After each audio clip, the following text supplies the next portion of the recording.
3টি রিপোর্ট দেখা উচিত। আর আজকে জানবো ব্যবসায় কোন 4টি রেজিস্টার বা হিসেবের খাতা মেনটেন করা উচিত। নমস্কার, আমি রমেশ আর আপনি দেখছেন বাংলা হিসাব। আজ আমি আপনাদের একটি খুব গুরুত্বপূর্ণ প্রশ্ন করব। আপনি কি সত্যি জানেন আপনার ব্যবসায় কত লাভ হচ্ছে? অনেক ব্যবসায়ী বলেন, ভাই বিক্রি তো হচ্ছে ভালোই, কিন্তু হাতে টাকা থাকছে না। কিন্তু কেন? চলুন জেনে নেওয়া যাক একটি প্রধান কারণ। বেশিরভাগ ব্যবসায়ী শুধু বিক্রির হিসেব রাখেন, লাভ ক্ষতির হিসেব রাখেন না। চলুন একটা উদাহরণের মাধ্যমে জেনে নেওয়া যাক।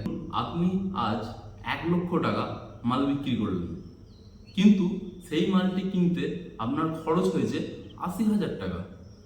এটাই যে শুধু খরচ তা না, এছাড়া দোকান ভাড়া, কর্মচারীর বেতন, বিদ্যুৎ বিল এবং অন্যান্য আনুষঙ্গিক খরচ যেটা রয়েই থাকে। তাহলে আসল লাভ কত? এই হিসেব না রাখলে ব্যবসার প্রকৃত অবস্থা কি করে বুঝবেন? প্রতিটি ব্যবসায়ী কমপক্ষে এই 4টি হিসেব রাখা অত্যন্ত জরুরি। প্রথমত, দৈনিক বিক্রির হিসাব, ডেলি সেলস রেজিস্টার, যেখানে আপনার সারাদিনে কত পরিমাণ সেলস হয়েছে সেটি তোলা থাকবে। দৈনিক খরচের হিসাব, ডেলি এক্সপেন্স রেজিস্টার, যেখানে সারাদিনে আপনার কোন কোন খাতে কত পরিমাণ খরচ হয়েছে সেটি ডিটেলসে তোলা থাকবে। 3 নম্বর, পাওনাদার ও দেনাদারদের হিসাব, এখান থেকে আপনি বুঝতে পারবেন কে আপনার থেকে কত টাকা পায় এবং আপনি কার থেকে কত টাকা পান।